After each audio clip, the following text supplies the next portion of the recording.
Hello student, ये video स्वतंत्र भारत की जो राजनीति है उसका फोर्थ लेसन है। भारत के विदेश संबंध अर्थात हमारे विदेशों के साथ कैसे संबंध थे। आरंभिक वर्षों में जब हमें आज़ादी मिली तो हमने अपने विदेशों के साथ संबंध कैसे बनाए, हमने अपनी स्वतंत्र विदेश नीति बनाई। अंतर्राष्ट्रीय स्तर पर हम अपनी अलग पहचान बनाना चाहते थे। इसके लिए हम किसी भी दुनिया के गुट में शामिल नहीं हुए।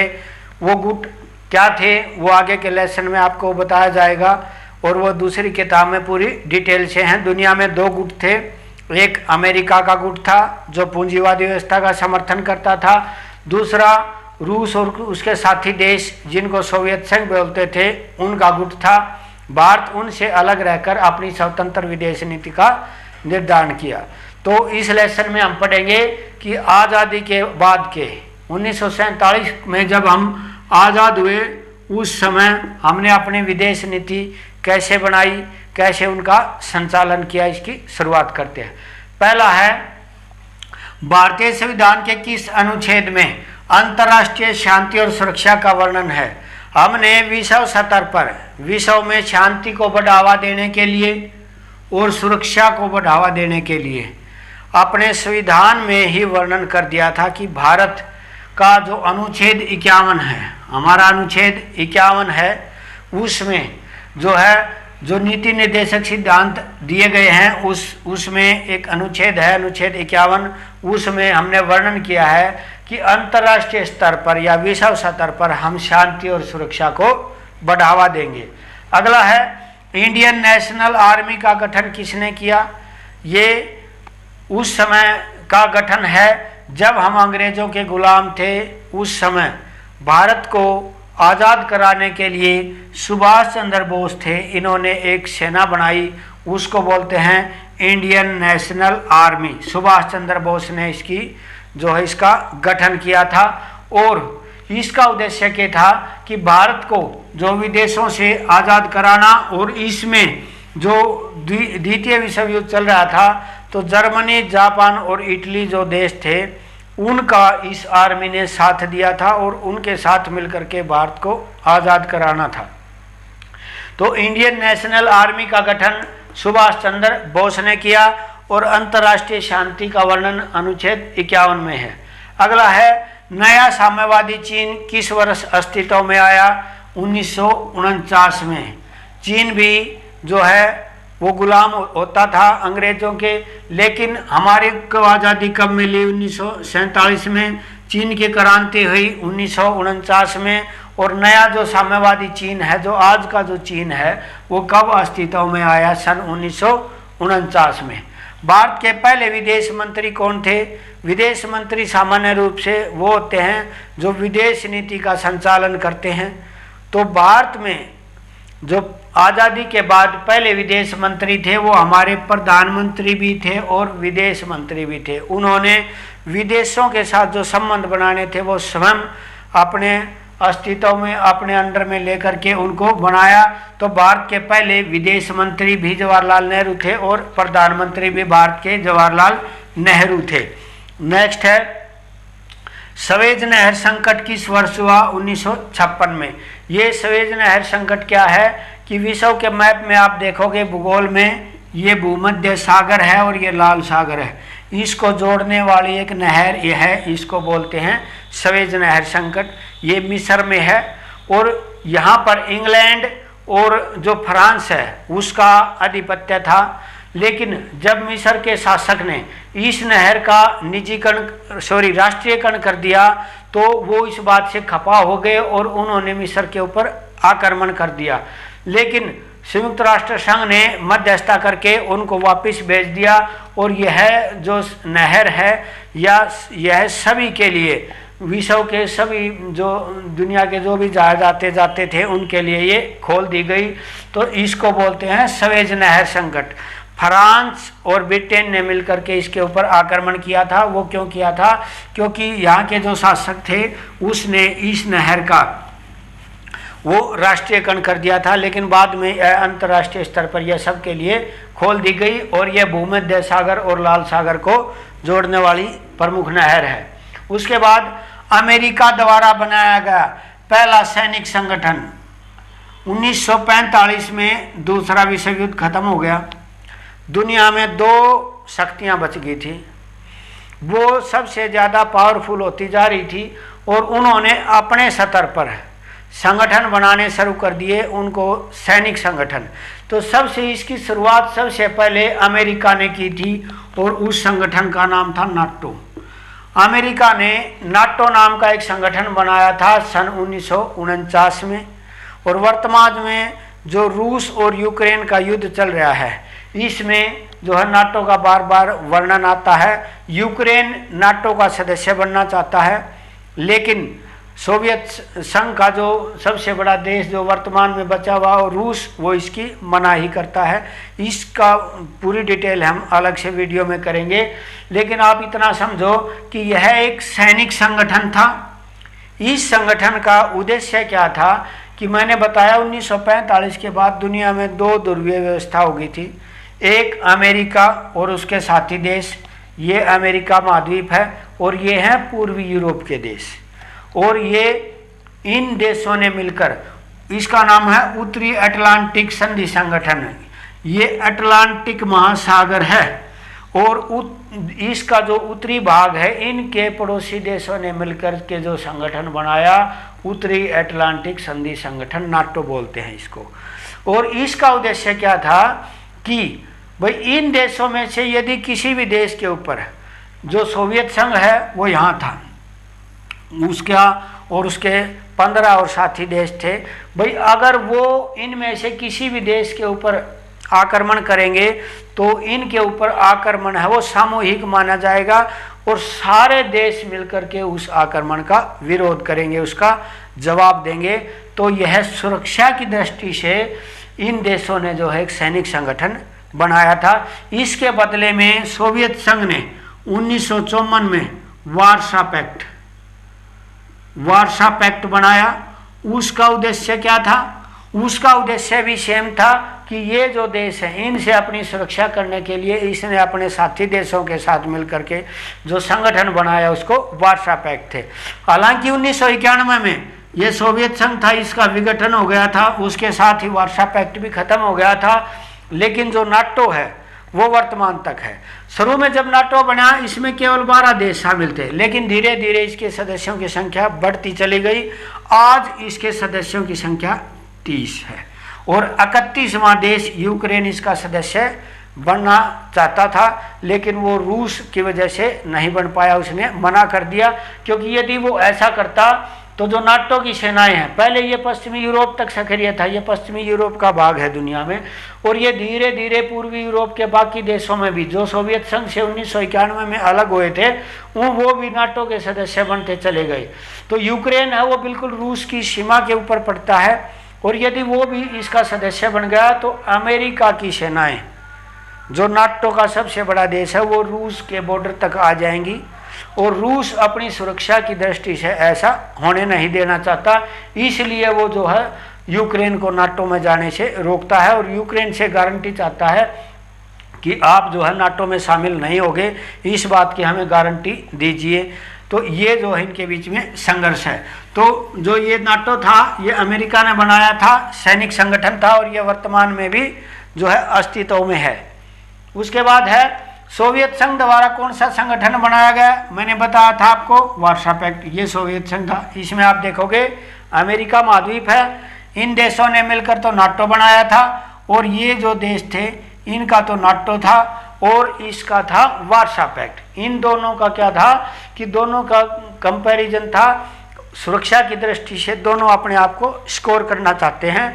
और इस मैप में आप एक चीज़ और देख रहे हो, ये यदि आप मध्य लगा लो दुनिया का, सॉरी यहाँ से होकर गुजरती हैं ये लाइनें थोड़ा सा, लेकिन अगर आप ये मध्य लगाओगे दुनिया का तो दक्षिणी अमेरिका, अफ्रीका महाद्वीप और दक्षिण एशिया का देश, ये जो क्षेत्र है, ये ऑस्ट्रेलिया को अगर हटा दोगे, ये क्षेत्र है, इसमें कोई संगठन, सैनिक संगठन उस समय आरंभ में नहीं था। इन देशों ने मिलकर के अपना अलग संगठन बनाया था और वो था गुट निरपेक्ष का, और वो कोई सैनिक संगठन नहीं था, उसका वर्णन आगे पूरा किया हुआ है। तो सोवियत संघ द्वारा नाटो के विरोध में जो संगठन बनाया उसका क्या नाम था? Warsaw pact. ये मैंने बताया 1991 में इसका विघटन हो गया है, ये खत्म हो गया है। पहला अफ्रो एशियाई सम्मेलन, मैंने बताया था कि जो दक्षिणी गोलार्ध के देश थे दुनिया के, उन्होंने अपना एक अलग संगठन बनाया, उसको गुटनिरपेक्ष सम्मेलन बोलते हैं। और उसके लिए शुरुआत कहाँ से हुई? 1955 में इंडोनेशिया के शहर वांगडुंग में एक सम्मेलन यहाँ था, अफ्रो एशिया सम्मेलन। अफ्रीका के और एशिया के नए जो आज़ाद हुए देश थे, 1945 के बाद दुनिया में बहुत सारे देश जो है वो फ्रांस से, ब्रिटेन से, इन उपनिवेशों से आज़ाद हुए थे। और इन देशों ने जो है अपना अलग गुट बनाने के लिए इंडोनेशिया में भी के शहर वांगडुंग में ये 1955 में मिले और उन्होंने यहीं से जो है ये गुटनिरपेक्ष जो आंदोलन है इसकी नींव पड़ी थी, यहीं से इसकी शुरुआत की थी। और 1961 में आधिकारिक तौर पर बेलग्रेड, जो वर्तमान में उस समय यूगोस्लाविया में था, इसमें जो है इनका पहला सम्मेलन हुआ था बेलग्रेड में। और 1961 में गुटनिरपेक्ष आंदोलन का पहला सम्मेलन हो गया। उस समय इसमें 25 देश थे। जब इसकी शुरुआत की इसमें 25 देश थे। वर्तमान में इसके जो देश हैं उनकी संख्या 120 हो चुकी है, अर्थात ये भी दुनिया में बहुत ज़्यादा इनकी संख्या हो चुकी है। अगला प्रश्न है, चीनी क्रांति किस वर्ष हुई? चीनी क्रांति का मतलब मैंने बताया था ना कि चीन ने जो है साम्यवादी व्यवस्था लाने के लिए, अपने आप को नया चीन बनाने के लिए एक क्रांति हुई थी, वो 1949 में हुई थी। और आज का जो चीन है वो इसी वजह से आज अस्तित्व में आया है। अगला है, भारत के पड़ोसी देश हैं उनके साथ हमारे कैसे संबंध थे? तो ये क्वेश्चन है कि पंचशील समझौता किन देशों के बीच में हुआ? ये देख रहे हो आप, ये भारत है, ये चाइना है और ये दोनों के बीच में एक तिब्बत है। ठीक है, इसको लेकर के दोनों में चाइना और भारत में विवाद हुआ था। हालांकि चाइना ने इसके ऊपर आधिपत्य किया था, भारत इसको कब्जे में नहीं करना चाहता था, केवल भारत ने अपना विरोध दर्ज कराया था। लेकिन चाइना को ये बात अच्छी नहीं लगी। लेकिन आरंभ में जब हम आज़ाद हुए उसके बाद 1949 में चीन नया देश बना, उसको संयुक्त राष्ट्र संघ में मान्यता देने वाला या अपनी सहमति देने वाला भारत पहला देश था। आरंभ में भारत और चीन के संबंध बहुत अच्छे थे, एक बहुत अच्छे मित्र जैसे संबंध थे हमारे बीच में। और उनके बीच में 1954 के अप्रैल 1954 में दोनों के बीच में एक समझौता हुआ था, उसको बोलते हैं पंचशील समझौता। पंचशील में क्या होता है? 5 सिद्धांत होते हैं। ठीक है, पहला क्या होता है कि एक दूसरे देश पर कोई सा भी देश आक्रमण नहीं करेगा। पहला सिद्धांत पंचशील का होता है कि हम आक्रमण नहीं करेंगे। दूसरा ये होता है कि हम आपके आंतरिक मामलों में हस्तक्षेप नहीं करेंगे। आप अपने देश के अंदर चाहे कोई भी काम करो, हम हस्तक्षेप नहीं करेंगे। एक दूसरा, हम आप दोनों की संप्रभुता का सम्मान करेंगे, अर्थात आक्रमण नहीं करेंगे, आंतरिक मामलों में हस्तक्षेप नहीं करेंगे, संप्रभुता का सम्मान करेंगे। शांतिपूर्ण सहअस्तित्व से, अर्थात शांतिपूर्ण तरीके से, और हम साथ साथ रहेंगे। हम जो है आपस में जो है कोई भी मतलब आपस में अपना जो व्यापार है या जो भी तरीका है वो शांतिपूर्ण तरीके से रहेंगे और अपना जो है विकास करेंगे। और सहयोगात्मक, शांतिपूर्ण तरीके से और सहयोगात्मक अपना विकास करेंगे। और एक दूसरे के ऊपर जो है वो जो है व्यापार है या जो भी है वो बातचीत के द्वारा हम इसको बढ़ाएंगे। तो ये 5 जो सिद्धांत होते हैं, आक्रमण नहीं करने, आंतरिक मामले में हस्तक्षेप नहीं करना, संप्रभुता का सम्मान करना, शांतिपूर्ण सहअस्तित्व से रहना, और 5वां है कि जो व्यापार है आदि के जो नियम हैं वो जो है वो मिलजुल कर उनको बढ़ावा देना। ये 5 सिद्धांत जो हमने पंचशील के सिद्धांत थे, ये चीन के साथ हमने इनकी शुरुआत की थी 1954 में। और इसी समय एक नारा भी प्रसिद्ध हुआ था, उस नारे को बोलते हैं हिंदी चीनी बाई बाई। ये उस समय हमारे प्रधानमंत्री जवाहरलाल नेहरू थे और चीन के चाउ एन लाई थे, उनके बीच में ये नारा प्रसिद्ध हुआ था। भारत और चीन का युद्ध कब हुआ? 1962 में। आरंभ में हम एक अच्छे पड़ोसी देश थे, लेकिन 1962 में हमारे बीच में एक युद्ध हुआ। चीन ने वो भारत के ऊपर आक्रमण किया। उसका कारण क्या था? मैंने शुरू में बताया था कि जो तिब्बत का क्षेत्र है, इसके ऊपर चीन ने 1950 में कब्जा कर लिया था। तिब्बत पर चीन ने 1950 में कब्जा किया। भारत को इस बात का ऐतराज़ था कि उसने उसके ऊपर ऐसा आधिपत्य नहीं करना चाहिए था। लेकिन जो है सबसे ज़्यादा समस्या कब आई? जब 1959 में, सन 1959 में जो तिब्बत के एक नेता थे, धर्मगुरु थे दलाई लामा, उसने दलाई लामा जो थे उन्होंने भारत में जो है आने की राजनीतिक शरण मांगी, क्योंकि वहाँ पर संघर्ष जो है वो बहुत ज़्यादा बढ़ गया था। भारत ने क्या किया? दलाई लामा को शरण दे दी।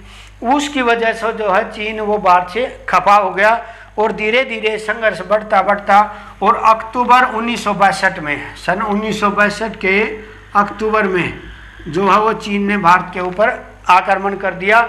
और जो है इसमें भारत को मतलब काफ़ी नुकसान हुआ था। और जो हमारा जो पूर्वोत्तर में अरुणाचल प्रदेश है और पश्चिम में जो अक्साई चीन का क्षेत्र है, उसमें जो है चीन और अरुणाचल प्रदेश का एक बहुत बड़ा एरिया पर चीन आज भी जो अपना दावा करता है। अगला है तिब्बत के धार्मिक नेता दलाई लामा भारत कब आए? 1959 में। मैंने बताया था कि सबसे ज़्यादा जो विवाद यहीं से शुरू हुआ था। उसके बाद भारत और चीन का जब युद्ध हुआ तो भारत के रक्षा मंत्री V.K. कृष्ण मेनन उस समय भारत के रक्षा मंत्री थे। जब हमारा युद्ध हुआ उसके बाद इन्होंने अपने पद से इस्तीफा दे दिया, नैतिक जिम्मेदारी लेते हुए। और ये जो मैप है इसमें आपको दिखाया जा रहा है कि ये रेखा सीमा रेखा है, ये जो रेड है ये भारत और चीन के बीच में सन 1914 में बनाई गई मैकमोहन रेखा है। मैकमोहन रेखा है और यह है 1914 में दोनों देशों के बीच निर्धारित की गई थी। इसमें जो विवाद है वो अरुणाचल प्रदेश के क्षेत्र को लेकर है और जम्मू कश्मीर में जो अक्साई चीन का जो क्षेत्र है उसको लेकर दोनों देशों के बीच में विवाद है। तो भारत और चीन का युद्ध 1962 में हुआ। उस समय हमारे जो रक्षा मंत्री थे वो V.K. कृष्ण मेनन थे। उसके बाद सिंधु जल समझौता किन देशों के बीच में हुआ? हमारा एक और पड़ोसी देश है पाकिस्तान। 1947 में हम दोनों जो है आज़ाद हुए थे। पहले हम एक थे, 1947 में हम अलग हो गए। हालांकि हमारे बीच जो है सहयोग कम और विवाद का मुद्दा ज़्यादा रहा है, लेकिन एक चीज़ है जो दोनों देशों के बीच में बहुत अच्छे से जो है वो सुलझ पाई थी और वर्तमान तक वो जो कि तो लागू है बिना विवाद के, वो है सिंधु जल समझौता। भारत और पाकिस्तान के बीच यदि सबसे अच्छा कोई समझौता रहा है तो वो है सिंधु नदी के बीच का जो जल समझौता है वो है। भारत और पाकिस्तान के बीच सिंधु नदी के जल के बंटवारे को लेकर, सिंधु और उसकी जो सहायक नदियाँ उनके जल के बंटवारे को लेकर 1960 में एक समझौता हुआ था। विश्व बैंक ने इसकी मध्यस्थता करवाई थी और उस समझौते में क्या हुआ था कि 1960 को जो है इस समझौते पर हस्ताक्षर हुए थे। सितंबर 1960 में इस पर हस्ताक्षर हुए थे। इसमें जो नदियों का बंटवारा था वो कैसे था कि 3 पूर्वी नदियों व्यास, रावी और सतलुज, व्यास, रावी और सतलुज, इनका पानी भारत को जाएगा। व्यास, रावी और सतलुज 3 नदियों का पानी भारत को, और 3 जो पश्चिम की नदियां थी वो थी सिंधु, चेनाब और झेलम। सिंधु, चेनाब और झेलम, इनका पानी पाकिस्तान को जाएगा। और यह जो है 36 लाख एकड़ फीट पानी जो है वो पाकिस्तानी नदियों को जो है वो भारत वहाँ से ले सकता है। मतलब सामान्य जो समझौता हुआ था वो ये था कि व्यास, रावी और सतलुज का पानी भारत में आएगा और सिंधु, चेनाब और झेलम इन नदियों का पानी पाकिस्तान में जाएगा। और 1960 में जो यह समझौता हुआ और आज तक जो है ये समझौता जो है सहयोगात्मक तरीके से चल रहा है और ये है एक अच्छा पॉइंट दोनों देशों के बीच में माना जाता है। उसके बाद है भारत और पाकिस्तान के बीच गुजरात के किस क्षेत्र को लेकर विवाद हुआ। सन 1965 में भारत और पाकिस्तान का युद्ध हुआ था और उस युद्ध में जो गुजरात में कच्छ का रण का क्षेत्र है, ये पाकिस्तान है, ये हमारा गुजरात राज्य है, इसमें ये एक एरिया है दोनों के बॉर्डर के ऊपर, इसको बोलते हैं कच्छ का रण। इसको लेकर के 1965 में दोनों के बीच में विवाद हुआ था। और कच्छ का रण क्या है कि समुद्र के आसपास का कुछ एरिया तो इतना जो है दलदली है कि वहाँ पर जो भूमि का निर्धारण है, सीमा का निर्धारण है, वो वास्तविक रूप से नहीं हो सका था। तो इसको लेकर के दोनों के बीच में विवाद भी हुआ है। तो कच्छ के रण को लेकर सन 1965 में दोनों देशों में युद्ध भी हुआ था और यह इसका विवाद का एक कारण बना था। ताशकंद समझौता कब हुआ? 1965 में भारत और पाकिस्तान के बीच में युद्ध हुआ। हमारी सेनाएं जो हुआ पाकिस्तान के लाहौर तक पहुंच गई थी और उस युद्ध में जो है भारत को विजय मिली थी 1965 के युद्ध में। लेकिन उसके युद्ध के बाद युद्ध विराम हुआ तो भारत और पाकिस्तान के बीच में जो समझौता हुआ वो ताशकंद में हुआ था। उस समय ये सोवियत संघ का हिस्सा था ताशकंद। वहाँ हमारे प्रधानमंत्री उस समय लाल बहादुर शास्त्री थे, वो गए और वहाँ पर जो भारत के प्रधानमंत्री और पाकिस्तान के प्रमुख के बीच में जो समझौता हुआ उसको ताशकंद समझौता बोलते हैं। यह था जनवरी 1966 में, 10 जनवरी को जो है इसके ऊपर हस्ताक्षर हुए थे। भारत और पाकिस्तान के बीच ताशकंद में एक समझौता हुआ। भारत के प्रधानमंत्री लाल बहादुर शास्त्री और पाकिस्तान के प्रधानमंत्री कौन थे? अयूब खान। दोनों के बीच में जनवरी 1966 में ताशकंद में समझौता हुआ। और ये समझौता क्या था? 1965 का जो युद्ध हुआ था उसको लेकर के ये समझौता था। दोनों देशों की सीमाएं अपने अपने युद्ध से पहले वाले स्थान पर वापस चली गई, एक दूसरे पर आक्रमण नहीं करेंगे, ये कुछ सिद्धांतों पर वहाँ पर सहमति बनी थी। उसके बाद है अटल बिहारी वाजपेयी विदेश मंत्री के रूप में चीन में कब गए? 1979 में। मतलब 1962 में जब भारत और चीन के बीच में युद्ध हुआ तो जो है भारत को काफ़ी आघात लगा था, क्योंकि एक तरफ तो 1954 में हम हिंदी चीनी भाई भाई का नारा दे रहे थे, पंचशील समझौते पर हस्ताक्षर कर रहे थे, लेकिन उसके साथ ही 1962 में जब चीन ने भारत पर आक्रमण किया तो जो है काफ़ी जो है इसको बात को धक्का लगा था और दोनों के राजनीतिक संबंध पूरी तरह से बंद हो गए थे। 1976 में दोनों के बीच दोबारा से राजनीतिक संबंधों की बहाली शुरू हुई थी और उसके बाद उस समय हमारे विदेश मंत्री अटल बिहारी वाजपेयी जो पूर्व में प्रधानमंत्री भी रहे हैं, तो उस समय ये विदेश मंत्री थे और 1979 में ये चीन गए थे संबंधों को मधुर बनाने के लिए। 1971 में पूर्वी पाकिस्तान में कौन सी पार्टी ने विजय प्राप्त की? 1971 में क्या था कि भारत और पाकिस्तान के बीच मैंने बताया 1965 में युद्ध हो चुका है, लेकिन सन 1971 में पाकिस्तान के दो भाग थे। एक जो आज जो बांग्लादेश है वो पूर्वी पाकिस्तान होता था और वो जो पाकिस्तान है वो पश्चिमी पाकिस्तान। 1971 में क्या हुआ कि जो पूर्वी पाकिस्तान था जो आज बांग्लादेश है, वहाँ पर एक शेख मुजीबुर रहमान की आवामी लीग पार्टी यह जो है सत्ता पूर्ण बहुमत से आई, इसने बहुत ज़्यादा सीटें प्राप्त की। लेकिन जो पश्चिमी पाकिस्तान की जो पार्टियां थी वो पूर्वी पाकिस्तान की पार्टियों को जो है सत्ता में शामिल करना नहीं चाहते थे।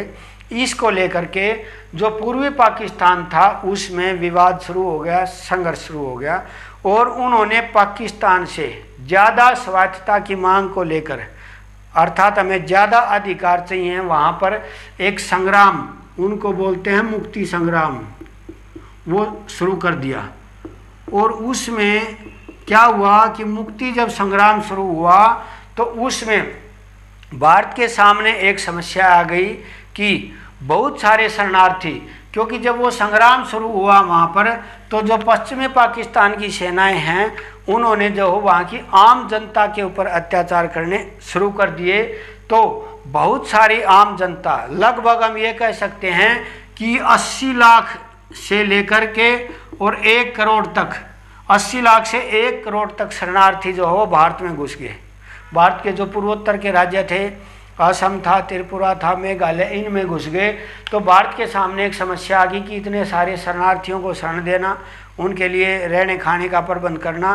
तो उस समय जो भारत की प्रधानमंत्री थी इंदिरा गांधी, उन्होंने जो आवामी लीग पार्टी थी उसके शेख मुजीबुर रहमान थे, उसको सहयोग किया और ये कहा कि जो मुक्ति संग्राम है इसको आप जारी रखो, हम आपको आर्थिक और सैनिक दोनों सहायता देंगे। और उन्होंने जो है पूर्वी पाकिस्तान में ये सहायता दी। उसकी वजह से क्या हुआ कि 1971 में दोनों देशों के बीच में बांग्लादेश में युद्ध हो गया, जिसको पूर्वी पाकिस्तान बोलते हैं। और इस युद्ध में पाकिस्तान को फिर हार का सामना करना पड़ा और उसके लगभग 90,000, उस समय 90,000 सैनिक पूर्वी पाकिस्तान में भारतीय सेना के सामने उन्होंने सरेंडर कर दिया और एक दुनिया में नया देश जिसको हम बांग्लादेश बोलते हैं वो उभर करके सामने आया। तो 1971 में भी जो है भारत और पाकिस्तान के बीच में एक युद्ध हुआ था। सन 1971 में लगभग भारत में कितने लाख शरणार्थी, मैंने बताया 80 लाख और 1 करोड़ के बीच में जो शरणार्थी वो भारत में प्रवेश कर गए थे। 1971 का जो आंतरिक संघर्ष पाकिस्तान का था उसकी वजह से। अब है बांग्लादेश का निर्माण कब हुआ? सन 1971 में। ये बांग्लादेश है, ये पाकिस्तान है, ये पश्चिमी पाकिस्तान कहलाता था, ये पूर्वी पाकिस्तान। लेकिन सन 1971 में जो है ये इससे अलग होकर और एक नया देश बन गया था। भारत और सोवियत संघ के बीच 20 साल के लिए भारत और सोवियत संघ के बीच में एक संधि हुई थी, शांति और मित्रता की संधि। ये संधि क्या थी कि 1971 में जब भारत ने इसके ऊपर आक्रमण किया तो अमेरिका ने पाकिस्तान का साथ देने की सोची और उसने जो दक्षिण का जो क्षेत्र है वहाँ जो है अपना जहाजी बेड़ा भेज दिया। तो भारत ने इस बात की सिक्योरिटी के लिए, अपनी सुरक्षा के लिए कि कहीं जो अमेरिका जो है पाकिस्तान के साथ मिलकर भारत के ऊपर आक्रमण न कर दे, सोवियत संघ जो मैंने बताया था समाजवादी व्यवस्था वाला, उसके साथ 20 वर्ष के लिए 20 वर्षीय शांति और मित्रता की संधि की। इसका मतलब ये था कि अगर भारत के ऊपर किसी प्रकार का आक्रमण होगा तो सोवियत संघ साथ देगा और सोवियत संघ के साथ ऐसा कुछ होता तो भारत, अर्थात शांति का और मित्रता की एक संधि थी। 20 वर्षीय संधि 1971 में दोनों के बीच में हुई थी। हालांकि जो हमने गुट निरपेक्षता की नीति अपनाई थी उसमें साफ साफ लिखा है कि हम किसी भी गुट में शामिल नहीं होंगे। सोवियत संघ का एक अपना गुट था, अमेरिका का अपना गुट था, लेकिन इस संधि की वजह से जो हम गुट निरपेक्षता की नीति के ऊपर भी सवाल उठने लगे थे। अगला है भारत और पाकिस्तान के मध्य दूसरा युद्ध कब हुआ, ये हम डिस्कस कर चुके हैं। सन 1971 में भारत और पाकिस्तान के बीच में है जो वो है दूसरा युद्ध हुआ था सन 1971 में और बांग्लादेश नाम का एक नया देश इसमें बना था। उसके बाद है शिमला समझौता। शिमला समझौता 1965 के युद्ध में मैंने आपको बताया था। 1965 का युद्ध हुआ, एक समझौता हुआ था, ताशकंद समझौता बोलते हैं। और जो 1971 का युद्ध हुआ था उसके बाद सन 1972 के जुलाई 1972 में भारत और पाकिस्तान के बीच में शिमला में एक समझौता हुआ, उसको बोलते हैं शिमला समझौता। इसमें कौन कौन से नेता थे? भारत के प्रधानमंत्री उस समय इंदिरा गांधी थी और पाकिस्तान के श्री जुल्फिकार अली भुट्टो प्रधानमंत्री थे। दोनों के बीच में जुलाई 1972 में शिमला में एक समझौता हुआ, इसको हम शिमला समझौता भी बोलते हैं। तो इसमें भी वही बातें होती हैं जो युद्ध के बाद किसी भी देशों के बीच में होती हैं। सामान्य रूप से एक दूसरे पर सेना का प्रयोग नहीं करेंगे, राजनीतिक संबंधों को बहाल करेंगे, प्रयास करेंगे, आर्थिक सहयोग बढ़ाएंगे, ये सारी चीज़ें थी। उसके बाद चौथी पंचवर्षीय योजना, इससे पहले वाला जो लेसन था उसमें हमने पहली 3 पंचवर्षीय योजनाएं पढ़ी हैं। 1951 में पहली पंचवर्षीय योजनाएं चली थी। 1956 में दूसरी और 1961 तीसरी, 3 पंचवर्षीय योजना चली। लेकिन 1966 तक ये चली, लेकिन बताया था कि 1966 में भारत में 65 और 67 के बीच में जो अकाल पड़ा था, तो जो हमारी ये जो तीसरी पंचवर्षीय योजनाएं थी ये अपना लक्ष्य प्राप्त नहीं कर सकी, तो हमने 3 साल के लिए पंचवर्षीय योजनाओं को विराम दिया। 1966 से लेकर और 1969 तक 3 साल के लिए पंचवर्षीय योजनाएं के विराम का काल माना जाता है, और चौथी पंचवर्षीय योजना है वो 1969 में दोबारा से शुरू की गई। तो इसको पंचवर्षीय योजनाओं का गैप का काल या शांति का काल भी माना जाता है। इस काल में भारत में एक एक वर्ष के लिए, 5 साल के नहीं, एक एक वर्ष के लिए योजना बनाई गई थी। कारगिल संघर्ष कब हुआ? कारगिल संघर्ष किन देशों के बीच में हुआ? भारत और पाकिस्तान के बीच। भारत और पाकिस्तान के बीच जो है वो 1965 में भी युद्ध हुआ था, 1971 में भी, लेकिन 1999 के मई जून के महीने में दोनों देशों के बीच कारगिल जम्मू कश्मीर में है, जिला है, वहाँ पर मई और जून के महीने में वहाँ पर दोनों देशों की सेनाओं के बीच में एक झड़प हुई थी। उसको वास्तविक युद्ध हम नहीं कहते, लेकिन उसको कारगिल संघर्ष बोलते हैं, और वो सन 1999 के मई जून में जो है भारत और पाकिस्तान के बीच में हुआ था, उसको हम कारगिल संघर्ष बोलते हैं। इसमें भी भारत विजयी रहा था और उसकी सेनाओं को हमने वापस खदेड़ दिया था। भारत में रक्षा उत्पाद विभाग की स्थापना कब हुई? 1962 में। चीन ने भारत पर आक्रमण किया तो भारत में ये चीज़ उसके बाद ये फील होने लगी कि भारत में जो है वो, क्योंकि उस समय भारत एक शांति प्रिय देश की तरह चलना चाहता था, लेकिन युद्ध के बाद हमें लगने लगा कि हमें भी जो है अपने जो रक्षा के क्षेत्र में या सेना के क्षेत्र में बढ़त हासिल करनी चाहिए। तो रक्षा का उत्पादन करने वाला विभाग 1962 में इसकी स्थापना हुई भारत में, और रक्षा आपूर्ति, जो रक्षा के जो सामान बनता है उसकी आपूर्ति करने वाला विभाग कब बना है? 1965 में। अर्थात भारत ने जो रक्षा के क्षेत्र में कदम बढ़ाए तो सबसे पहले उत्पाद विभाग 1962 में और आपूर्ति विभाग 1965 में बनाया। साम्यवादी चीन ने, हमारा जो पड़ोसी देश था, उसने सन 1964 में परमाणु परीक्षण किया। अर्थात हमारा जो पड़ोसी देश था चीन, उसने 1962 में हमारे ऊपर आक्रमण किया और 1964 में उसने जो है परमाणु परीक्षण किया।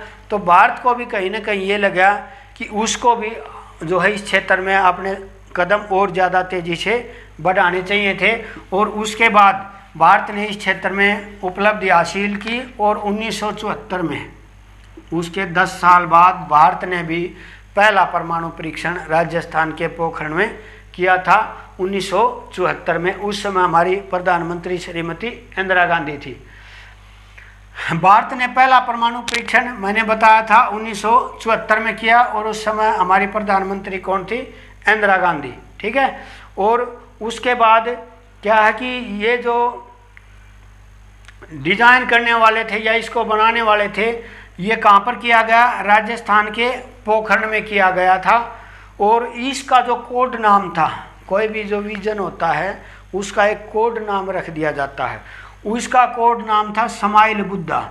जो पहला परमाणु परीक्षण था भारत का, उसका कोड नाम था स्माइल बुद्धा, और डॉक्टर पी.के. अयंकर ने इसे बनाया था और इसका डिज़ाइन तैयार किया था। Doctor PK. अयंकर वैज्ञानिक थे, इन्होंने इसको बनाया और इसका जो है वो डिज़ाइन तैयार किया था 1974 में राजस्थान के पोखरण में, और स्माइल बुद्धा जो है इसका कोड नाम रखा गया था।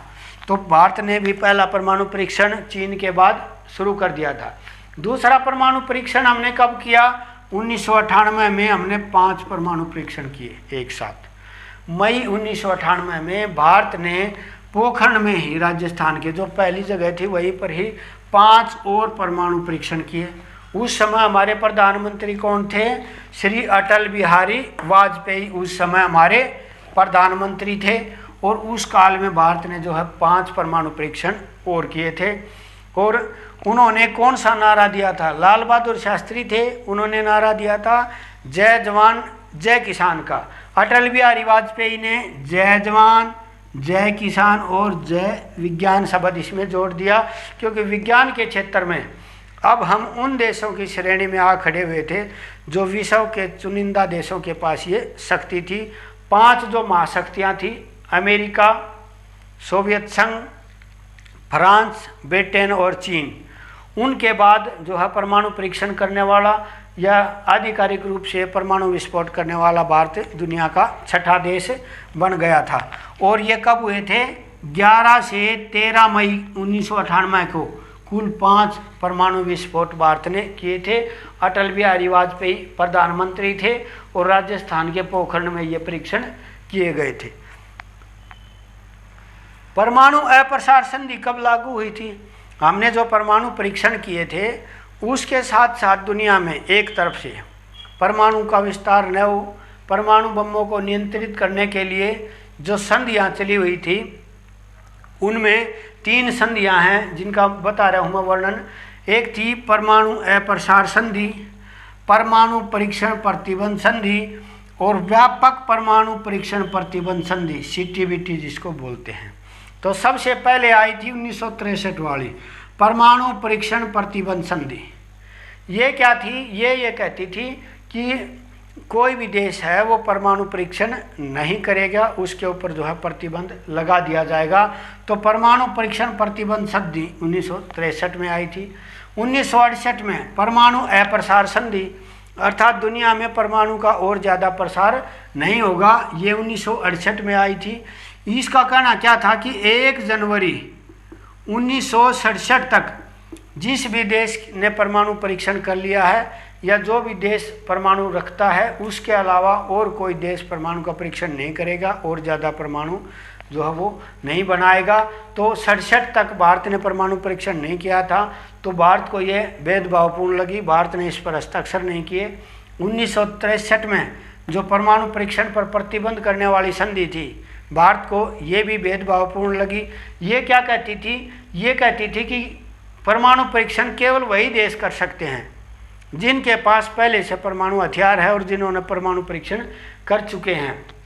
लेकिन भारत ने इस पर भी हस्ताक्षर करने से मना कर दिया। उसके बाद एक आई सन 1995 में व्यापक परमाणु परीक्षण प्रतिबंध संधि, अर्थात यह पूरी तरह से परमाणु परीक्षण पर रोक लगाती है कि कोई भी देश न खुले आसमान में, न समुद्र में और न ही ज़मीन के ऊपर और न ही ज़मीन के नीचे कहीं पर भी परमाणु परीक्षण नहीं करेगा। 1995 में CTBT आई, भारत ने इस पर भी जो है वो मना कर दिया साइन करने से, क्योंकि भारत इन सारी संधियों को जो है भेदभावपूर्ण मानता है और ये मानता है कि ये सारी संधियां हैं वो किस बात को संरक्षित करती हैं कि जिनके पास पहले से ही परमाणु हथियार है, ये केवल उन देशों को सुरक्षा प्रदान करती हैं। 1977 के चुनाव में केंद्र में किसकी सरकार बनी? 1977 का जो चुनाव हुआ था, अब हम इसे जो विदेश संबंधों से आगे जो है इस काल में भारत की राजनीति में क्या चल रहा था, ये विषय है कि 1977 का जो चुनाव हुआ था उसमें भारत में पहली बार गैर कांग्रेसी सरकार केंद्र में बनी थी और मोरारजी देसाई प्रधानमंत्री बने थे और जनता पार्टी की सरकार थी 1977 में। तो पहली बार केंद्र में मोरारजी देसाई के नेतृत्व में जनता पार्टी की सरकार 1977 में जो है विजय रही। ये आपात के काल के बाद भारत में जो है चुनाव हुए थे और उसमें इंदिरा गांधी जो है वो उसकी पार्टी के साथ बुरी तरह से जो है वो चुनाव हार गए थे। कारगिल संघर्ष के दौरान भारतीय सेना ने कौन सा अभियान चलाया? कारगिल संघर्ष हमने पढ़ा था कि 1999 के मई जून के महीने में जो है दोनों देशों के बीच में एक संघर्ष हुआ था, इसको कारगिल संघर्ष बोलते हैं।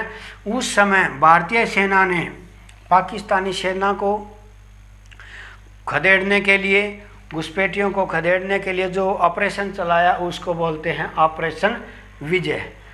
प्रधानमंत्री के रूप में राजीव गांधी चीन की यात्रा पर कब गए? मैंने बताया था कि 1962 का जब युद्ध हुआ उसके बाद से हमारे संबंध चीन के साथ बिल्कुल बंद हो गए थे। 1976 में राजनीतिक संबंध बहाल होने शुरू हुए। 1979 में हमारे प्रधानमंत्री, पूर्व प्रधानमंत्री, उस समय विदेश मंत्री थे अटल बिहारी वाजपेयी, विदेश मंत्री के रूप में चीन गए। उसके बाद 1988 में अर्थात प्रधानमंत्री के रूप में युद्ध के बाद कौन गए थे? राजीव गांधी। वो प्रधानमंत्री के रूप में चीन के दौरे पर सन 1988 में चीन का दौरा किया था। इससे बीच तक नेहरू के बाद बीच में कोई भी जो है भारतीय प्रधानमंत्री चीन के दौरे पर नहीं गया। भारत की विदेश नीति के प्रमुख निर्माता कौन थे? ये क्वेश्चन शुरू में भी बताया था कि भारत की विदेश नीति के निर्माता भारत के विदेश मंत्री और पहले प्रधानमंत्री जवाहरलाल नेहरू थे। इन्होंने ही भारत की विदेश नीति का खाका तैयार किया, उसका निर्धारण किया कि विश्व स्तर पर हमारी विदेश नीति कैसी होगी। वर्तमान में गुटनिरपेक्ष देशों की संख्या कितनी है? 120। जब पहला सम्मेलन हुआ था सन 1961 में, कितनी थी संख्या इनकी? केवल 25 देश थे। केवल 25 देश थे गुटनिरपेक्ष देशों के, और वर्तमान में यह संख्या 120 हो चुकी है। पहला सम्मेलन 1961 में बेलग्रेड में इसका सम्मेलन हुआ था। भारत और चीन के बीच तनाव का प्रमुख कारण क्या है? सीमा विवाद।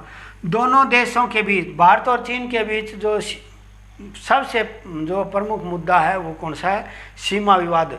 जो हमारी 1914 में जो मैकमोहन रेखा बनाई है उसको लेकर के जो है भारत उस रेखा को मान्यता देता है, लेकिन चीन उस जो है मैकमोहन रेखा को मान्यता नहीं देता, हमारी बाउंड्री लाइन को। और अरुणाचल प्रदेश का बहुत बड़ा क्षेत्र पर वो अपना दावा जताता है।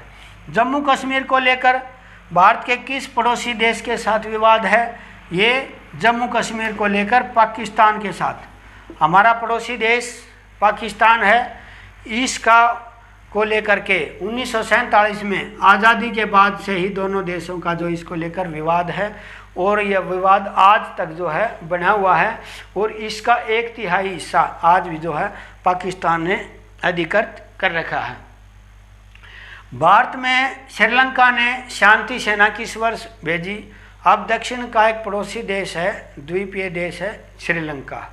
वहाँ पर क्या था कि गृह युद्ध चल रहा था, और उस गृह युद्ध में भारतीय सेना गई थी, और वो गई थी 1987 में, और 1989 में ये वापस आ गई। इस सेना को जो है वहाँ पर ज़्यादा सफलता नहीं मिली, और इसका नुकसान सबसे बड़ा ये हुआ कि जो श्रीलंका संघर्ष है, श्रीलंका में क्या है कि उत्तरी जो श्रीलंका है और उसका जो पूर्वी क्षेत्र है श्रीलंका का, वहाँ पर तमिल आबादी रहती है, और बाकी जो श्रीलंका जो देश है उसमें वहाँ के स्थानीय निवासी हैं, सिंगली समुदाय वो रहते हैं। दोनों के बीच में संघर्ष चला हुआ है। जो सिंगली समुदाय है वो तमिलों को बाहर से आया हुआ मानता है, बाहर से आए हुए मानता है, वो उनको ज़्यादा अधिकार देना नहीं चाहते हैं। वहीं तमिल जो है वो श्रीलंका के सिंगली समुदाय पर भेदभाव का आरोप लगाते हैं। तो दोनों के बीच में जो है वो जो है तमिल ईलम राज्य को लेकर वो जो सिंगली समुदाय के लोग हैं वो उनका विरोध करते हैं, और जो भारत के जो गए हुए प्राचीन काल से जो तमिल हैं वो एक अलग राज्य की मांग करते हैं, तमिल ईलम। उसके लिए एक उन्होंने संगठन भी बनाया हुआ है, उसका नाम है लिट्टे नाम का संगठन है, वो संघर्ष कर रहा था। भारत ने वहाँ पर शांति स्थापना के लिए अपनी सेना भेजी, लेकिन तमिलों को, भारतीय तमिलों को भी और लिट्टे जो उनका संगठन था उसको ये बात रास नहीं आई, और उन्होंने भारत के ऊपर इल्ज़ाम लगाया कि यह सेना तमिलों को कुचलने के लिए भेजी गई है, और ये असफल रही। और इसमें जो है 1989 में ये हमने वापस बुलानी पड़ी। और इस बात से खफा होकर जो दक्षिण भारत के लोग हैं वो तमिल हैं, वो हमारे प्रधानमंत्री उस समय राजीव गांधी थे, उनसे खफा हो गए। और सन 1991 में राजीव गांधी दक्षिण के तमिलनाडु में चुनाव प्रचार में गए हुए थे, वहाँ पर मानव बम के द्वारा उसकी हत्या कर दी गई थी। तो जो है ये श्रीलंका सेना भारत में कब भेजी गई थी? 1987 में, और 89 में ये वापस बुला ली थी। 1971 के भारत और पाकिस्तान युद्ध में कौन सा देश आया? बांग्लादेश नाम का नया देश आया। पढ़ भी चुके हैं, चित्र भी देख चुके हैं। भारत और चीन के बीच जो युद्ध हुए थे उसके बाद राजनीतिक संबंध दोबारा कब बहाल हुए? 1976 में। ये एक प्रकार से रिवाइज क्वेश्चन है, कुछ क्वेश्चन, ताकि आपको दोबारा से उन चीज़ों के ऊपर ध्यान आ जाए। तो 1976 में हमारे बीच में राजनीतिक संबंध जो है वो स्थापित हुए थे। 1988 में हमारे प्रधानमंत्री के रूप में राजीव गांधी चीन के दौरे पर गए थे। भारत और चीन के मध्य सीमा रेखा को क्या कहा जाता है? मैकमोहन रेखा 1914 में बनी थी। मैकमोहन लाइन है या मैकमोहन रेखा है, ये भारत और चीन के बीच में जो है सीमा की लाइन है, ठीक है। और इसमें जो है ये जो एक क्षेत्र है जो लद्दाख है, इसमें ये कुछ क्षेत्र है अक्साई चीन का क्षेत्र है, इसके ऊपर जो है चीन ने कब्जा कर रखा है। भारत इसको अपना मानता है लेकिन चीन इसको अपना मानता है। और सबसे ज़्यादा जो विवाद है वो अरुणाचल प्रदेश में है। इसमें जो है मैकमोहन रेखा है, चीन इसको वास्तविक रेखा नहीं मानता और अरुणाचल प्रदेश के बहुत बड़े हिस्से पर जो है अपना दावा प्रस्तुत करता है। और यह रेखा कब बनाई गई थी? 1914 में। सन 1914 में दोनों देशों के बीच में जो सीमा रेखा बनाई गई थी उसको मैकमोहन रेखा कहा जाता है। ये ख़त्म हो गया चैप्टर। अगले चैप्टर में अगली वीडियो बनाएंगे, इसको आपने ध्यान से देखना है और इसके जितने भी क्वेश्चन हमने कराए हैं ध्यान से समझना है आपने। इसमें आपका लगभग जो है सारे टॉपिक हमने कवर किए हैं और कम्प्लीटली आपकी तैयारी में इसमें हो जाएगी। नेक्स्ट वीडियो में हम जो है अगला चैप्टर लेंगे।